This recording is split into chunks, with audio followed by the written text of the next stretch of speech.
It's that time of the year again. Time to go back to the home of the Growling Tigers. Of course, with the beginning of the new academic year comes the call for us to become much stronger and healthier Thomasians. Matanda na tayo at alam na natin na kahit gaano pa karaming apple ang kainin natin, hindi pa rin natin maiiwasan ang doktor. Pero bakit kaya? Bakit kailangan natin magpa-check up yearly kahit na wala naman tayong sakit? Let's find out today. Good day, Thomasians. I am AJ Supe and join me as we improve our lives by feeding our minds and today explore the importance of getting our annual checkups. This is the Lifeline.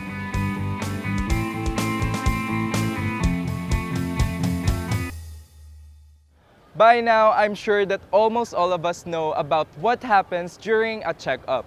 They take our height and weight, we line up for a mini eye test, and so on.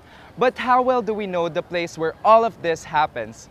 Let's find out by going around the university and ask our fellow Thomasians about what they think of our very own health service center. So without further ado, let's get started. Hindi po. Yes, I do some of them. Only one po, which is yung clinic po nila for free checkups. Yes, they give free checkups. You can stay there when you're sick. And they also give free medicines, also dental. Sa ngayon po wala po akong alam kasi kaka-transfer ko lang po sa school na dito sa UST. Opo, kasi po nung nag-ikot po kami dito ng kasama yung senior namin, nag-explain po sila na may health service nga daw po dito sa UST. Not really familiar. Kasi nung nag-check up, nagkaroon kami ng mandatory check-up. So, yun, nag-try kami, tapos may mga iba lang nakipagkwentuhan sa amin. Yun nga, like, yung sa free check-up ng ngipin sa dentist, ganun. Mga ganun lang. Konti lang. Di po kasi kami madalas nag-health service. Yes po. Yes, I'm aware of, such as like vaccines and the like. No po, ang alam ko lang po it's free, pero hindi ko po alam na kasama po siya sa checkups, ay sa tuition. Hindi ko po alam na kasama sa tuition rin natin kasi hindi ko po talaga alam, parents ko lang yung nag-handle ng ano. Opo, kasi po, ayun nga po, nabasa ko po sa student handbook and even sa social media na may libre nga daw pong, may ino-offer po yung health service na libreng check-up and other promises, ganun. Hindi rin po kasi freshie pa po ako as bagong transfer lang dito. Just the discounts that I'm aware of. No po. Hindi rin po. Hindi ko talaga alam. Yes po, I've learned that because when I went there, they also told me that. Yung free medicines, yun, aware po ako doon kasi every time na masama yung pakiramdam ko, ayan, sabihin, dalhin sa health service, gano'n. Pero yung discount, hindi pa ako aware. It is important to visit and get a checkup regularly because we have to, get our health in check to see, if ever in case before a problem even starts. So the doctor will be aware, because we can't diagnose ourselves. To know po if there are health complications po na maaari natin hindi na-notice before. It's important to visit the doctor because in our everyday lives, we don't have much time.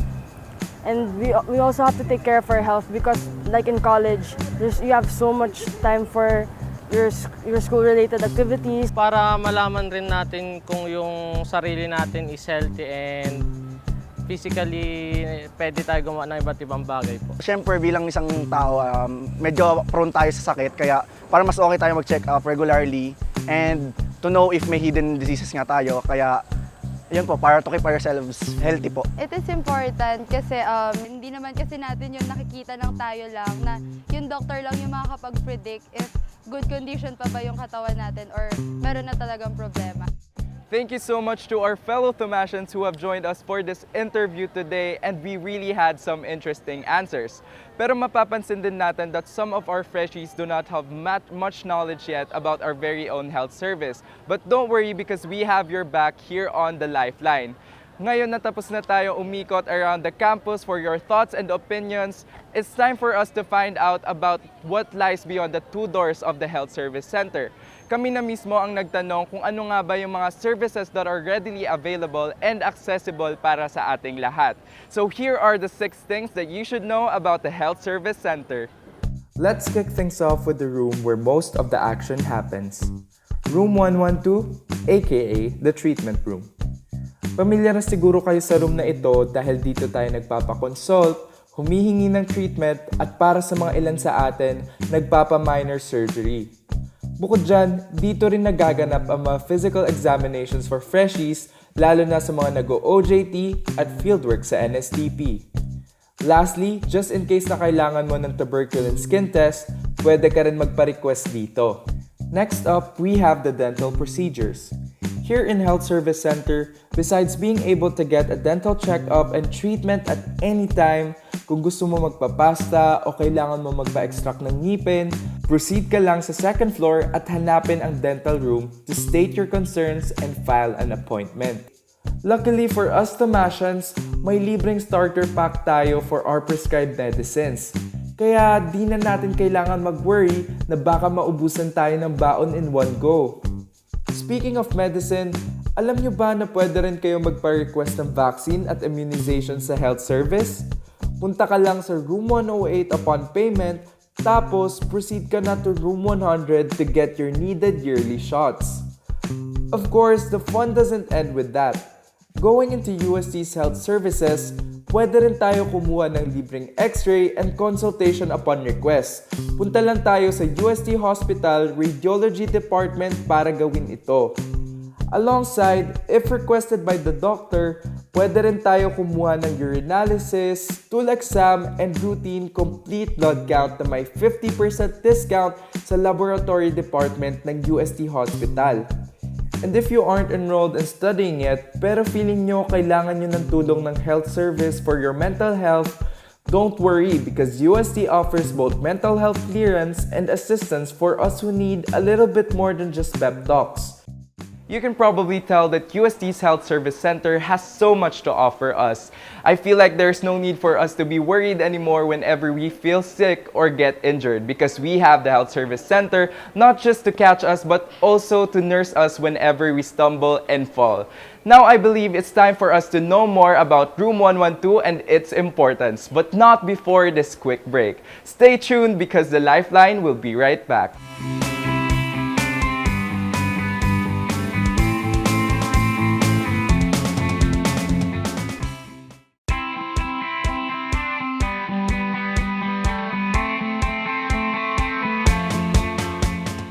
Welcome back to the Lifeline. You're still with me, AJ Supe. And before the break, we've mentioned one of the more popular services here at the Health Service Center, which is the physical exam.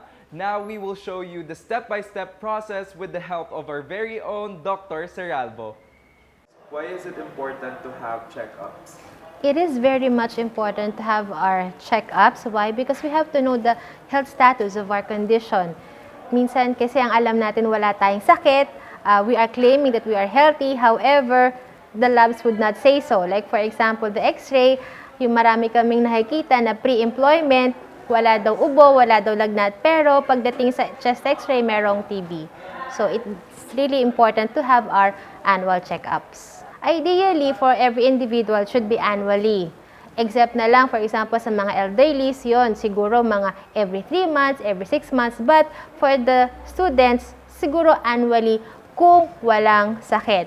For example, you have a heart condition, you have rheumatic heart disease, or naoperahan ka, definitely meron kang follow-up, hindi lang annual.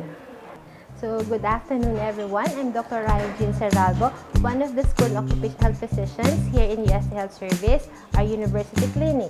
So, for the procedures here in our clinic, so before coming here, ideally a week before your scheduled physical exam, ideally you should do the laboratory. What are those? The CBC urinalysis, the chest x-ray, as well as the mandatory drug test. So hopefully, nagawa na po yun bago pa dumating sa health service. Once you enter the school clinic, you have to tap your IDs in the information section, and then you have to get your height and weight. And then after that, they have to go up to the second floor in the dental section, wherein they will have the routine dental exam. And then they will go down here again, go to the nurses section, and then they will have their BP checked, their vital signs checked up, and then the nurses will direct them to the cubicle of the doctors. After that, since they will know the vaccinations they will be given, they have to pay in the main building. After that, they will get the vaccines in room 108 in the biological section.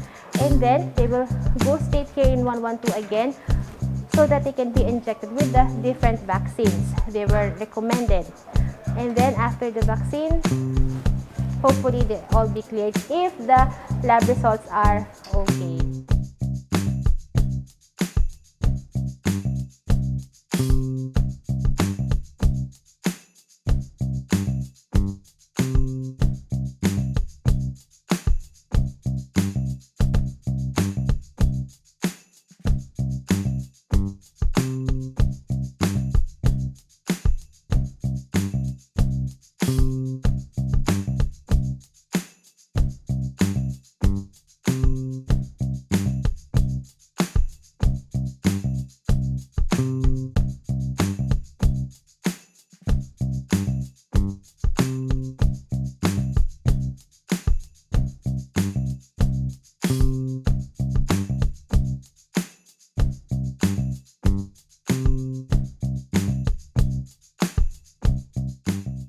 Is it better to have it in school or outside? Ideally kasi kung kayo ay estudyante, kayo ay empleyado, kayo ay faculty, ideally you should have a school and occupational health clinic. So luckily, I am proud to say that UST Health Service, siya ang model sa lahat ng school clinics, no? So kahit na medyo minsan mahaba ang pila natin hanggang labas, ano pa rin, tayo pa rin yung model. There is a mandate by CHED na lahat ng pag may activity kayo, field trips, curricular man o extracurricular, you should secure clearances from the school clinic. So, masyado kasing malaki ang population natin. So, what we did, kapag curricular, sa school kinukuha, sa school clinic. Kapag non-curricular, doon namin pinapayagan na for outside purposes. Actually, for the vaccinations, for example, you have your own family doctors, you have your own pediatricians. We honor yung mga vaccination records as long as dinodocument namin dito sa clinic. So, for example, nabakunahan na kayo ng MMR, varicella, tetanus ng baby, ina-update lang namin dito sa health service. Do you have any message, reminder, or advice to Tomasians regarding checkups? Reminder ko to check their schedules at kindly follow their schedule sa physical exam. So, kunwari, naka-date kayo ng August 1, kindly go to your date, specific dates na August 1. Kasi ang nangyayari, pag hindi kayo sumunod sa schedule, pupunta sila sa hindi naka-schedule, makikita nila mahabang pila. Ay, babalik na lang ako kasi mahaba ang pila. The next day, same. So, kumbaga, lalong tumatagal, lalong nade-delay. So, might as well go to yung schedule natin na date, no? So, and reminders na din, dapat magawa matapos lahat ng mga laboratory test. Like for example, the CBC, urinalysis, the chest x-ray, the mandatory drug test prior coming sa health service. Para at least pagdating dito, meron na tayong mga resulta, i-interpret na lang and physical exam na lang ang gagawin. And the bakuna. Thank you so much, Dr. Seralvo, for joining us today and sharing your knowledge and insights about checkups. That is something that we should all remember dahil para din ito sa ating ikabubuti. Now, Tomasians, hindi pa dyan nagtatapos ang lahat dahil mamaya isasama ko kayo sa aking first dental experience dito sa health service. Kaya stay tuned because the Lifeline will be right back.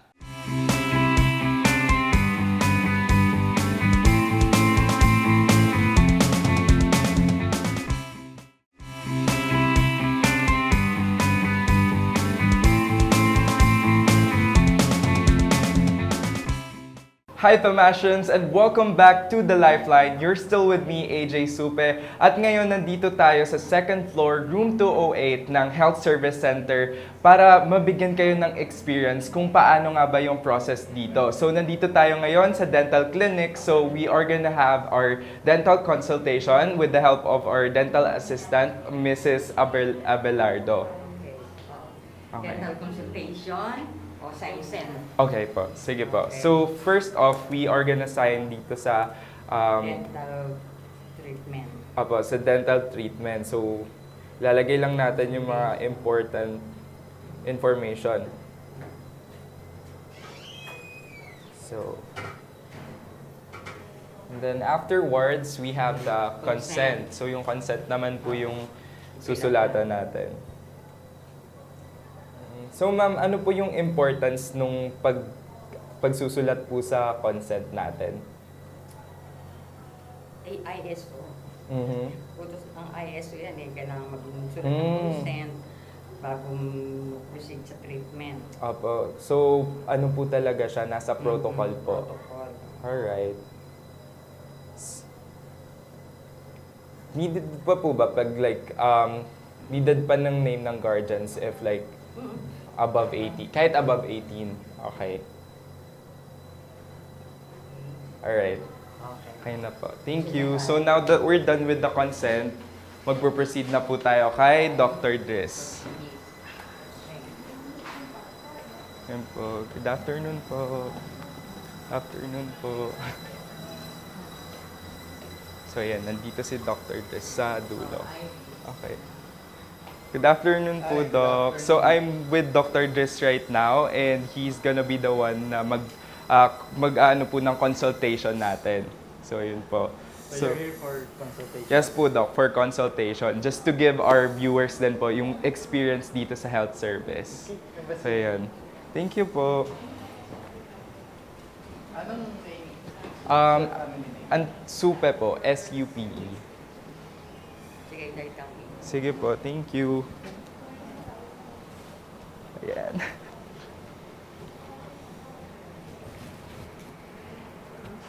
Okay, thank you po.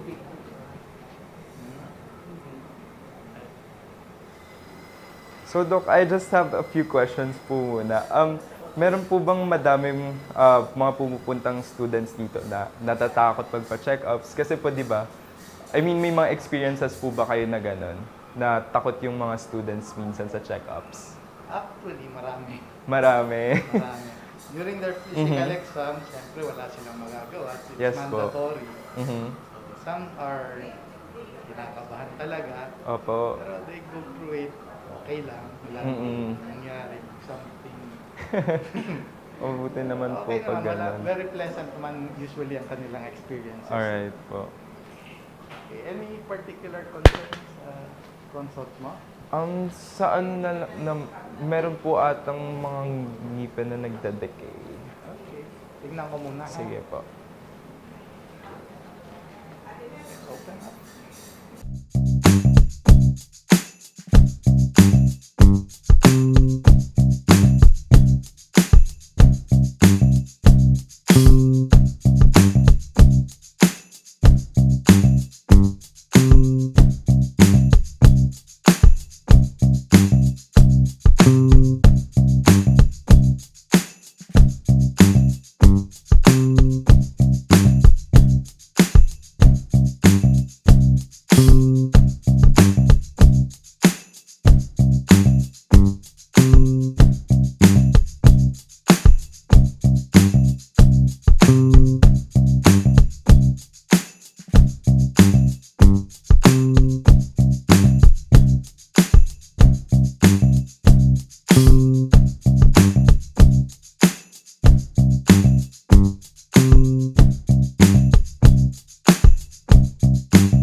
Pero meron naman po dito, 'di ba, like there are services offered here sa dental clinic na libre naman po.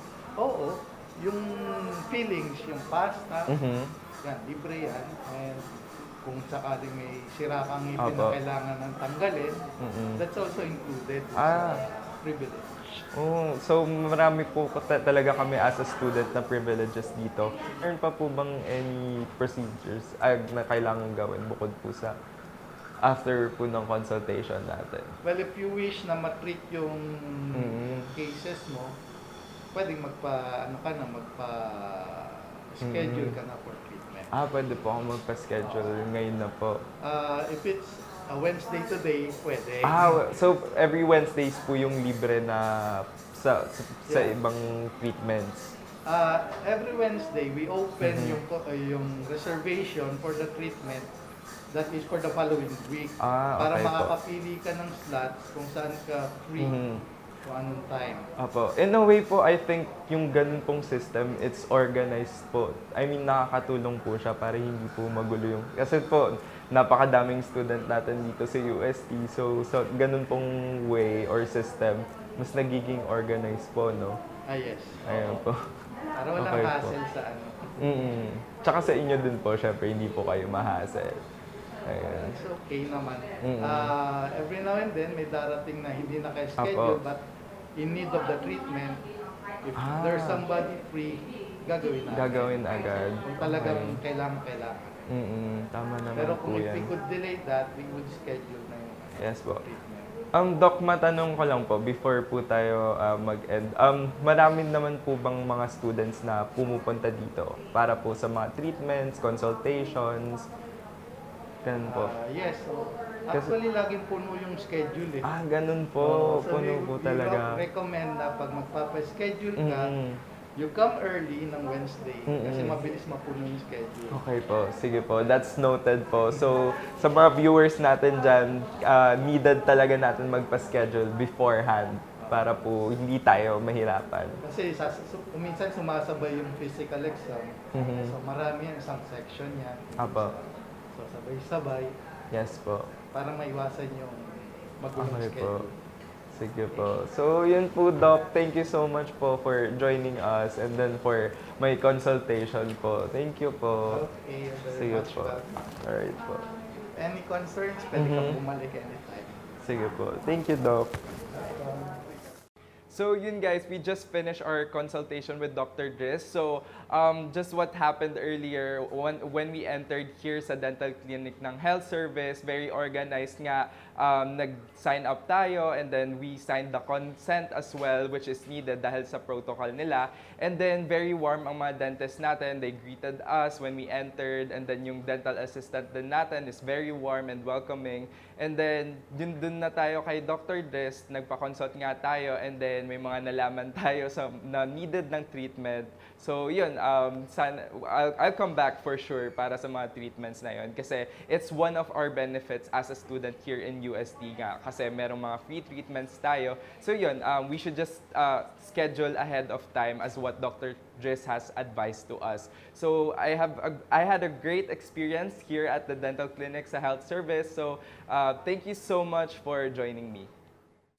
And that ends our episode for today. Thank you so much to everyone who stayed with us till the very end. At sana may natutunan kayo from our very special guest. Remember, Thomasians, that we must always take good care of our bodies and must remember that we should learn from the professionals, for it is our responsibility to have ourselves checked for us to have a longer and healthier life.